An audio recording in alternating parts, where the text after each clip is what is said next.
c'est extatique.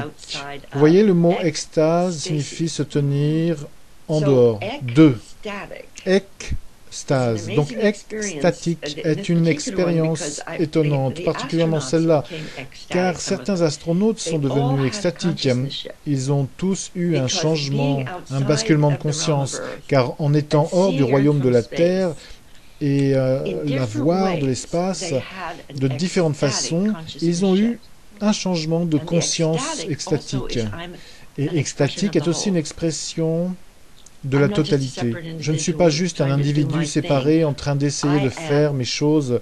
Je suis une expression de la totalité, comme tout un chacun. Mais j'ai dû rester en dehors de moi-même pour le voir, comme vous ne pouvez voir si vous êtes une cellule à l'intérieur de votre corps, une des 50 trillions de cellules. Vous n'auriez aucune idée de qui vous êtes. Donc le miroir, nous avons vu du cosmos le miroir au moins de la Terre en tant que planète. J'ai vu le miroir de la Terre en tant que système vivant de l'humanité, plus la totalité de la nature fonctionnant ensemble. J'ai vu et ressenti à un niveau cellulaire ce qu'on ressent quand on se connecte en tant que totalité en ouvrant notre œil collectif.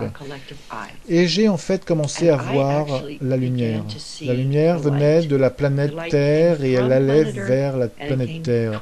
Et à cet instant, j'ai entendu les mots « Barbara, tu es trop jeune pour comprendre le langage de la lumière ». C'était il y a 50 ans. Ensuite, je suis revenu et tombé dans la spirale. L'univers, la Terre, la vie animale, la vie humaine. Je me suis retrouvé dans la spirale.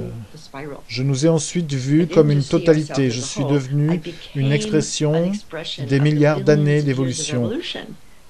Nos atomes, nos molécules, nos cellules, notre cerveau reptilien, mammalien, le néocortex, vous savez, chacune de ces années de l'univers en personne. Ce n'était pas juste une réalité mythique ou mystique, c'était une réalité vraie.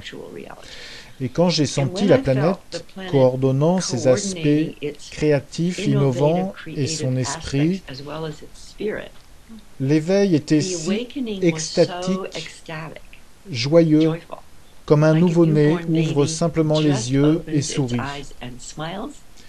J'ai 5 enfants, donc j'ai ressenti comme une mère ressent quand elle voit et prend pour la première fois son bébé qui vient de naître.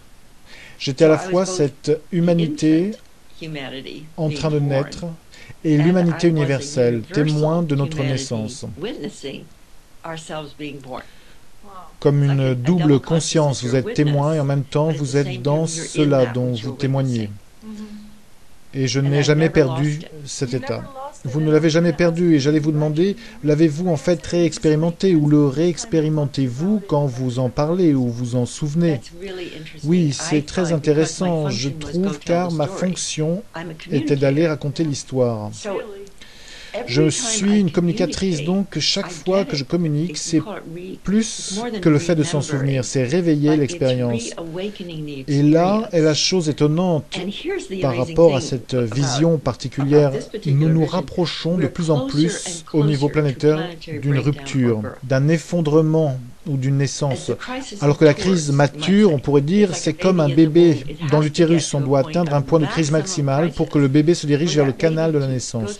Nous ne savons pas exactement ce qu'est le point de crise maximale sur la planète Terre, mais nous en sommes assez proches. Espérons-le. Vous savez, et maintenant, la crise dans le golfe du Mexique, certaines personnes parlent de cela en termes de crise d'extinction. Ce n'est pas juste un problème local, ça va polluer l'océan. C'est pire que ce qu'on nous dit. Mais nous ne savons pas quoi faire, et cela est crucial. Pour que la crise soit évolutive, vous devez ne pas savoir quoi faire. Je veux dire ne pas savoir quoi faire du point de vue du vieux système, dans l'ancien fonctionnement. Atteindre un endroit où vous ne pouvez que lâcher prise. Pauvre président Obama. Le président sait-il quoi faire? Les écologistes savent-ils exactement quoi faire?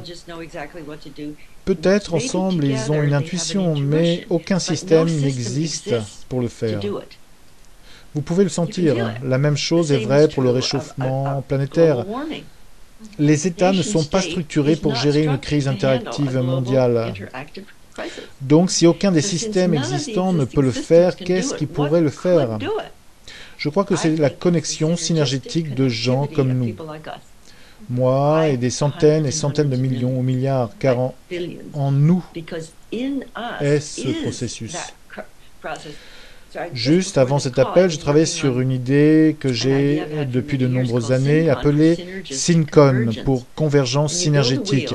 Et vous faites une roue, vous pouvez le faire n'importe où vous êtes. Et il y a la santé, l'éducation, l'économie, etc. Et les gens choisissent le secteur où ils veulent intervenir. Et ils déclarent, voilà ce que je veux créer, voilà ce dont j'ai besoin, voilà les ressources que j'aimerais partager. Et finalement, vous enlevez les murs séparant les différents secteurs et assez rapidement, vous avez des buts communs.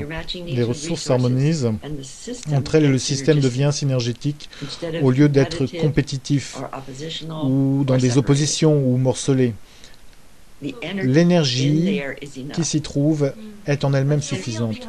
Comme une roue derrière, c'est la co-création dans la spirale. Donc, vous devez ajouter de l'élan à la spirale à partir de rien du tout. À partir de l'esprit du cosmos, de l'esprit de Dieu, est venue l'émergence de l'univers entier. Maintenant, je n'oublie jamais cela. Je n'oublie jamais qu'à chaque tour de la spirale, il y a eu des crises majeures qui ont conduit à des évolutions, à des innovations importantes comme la photosynthèse. J'étais juste en train d'écouter une cassette de Brian Swimme. Il parlait de la réalité étonnante de la molécule de la chlorophylle. La cellule de la chlorophylle, d'une certaine façon, a inventé le moyen de faire entrer l'énergie solaire et ensuite la vie multicellulaire s'est produite et ensuite la biosphère fut construite.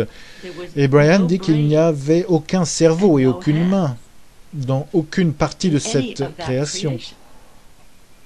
Donc vous savez, les animaux ont développé le cerveau et ensuite graduellement les humains ont développé un cerveau plus complexe. Mais nous ne composons pas tout le processus de la création, nous l'observons. Nous sommes créés par elle. Nous réalisons soudainement que nous l'affectons par tout ce que nous faisons. Et dans mon travail, je l'appelle l'origine ou l'avènement de l'évolution consciente.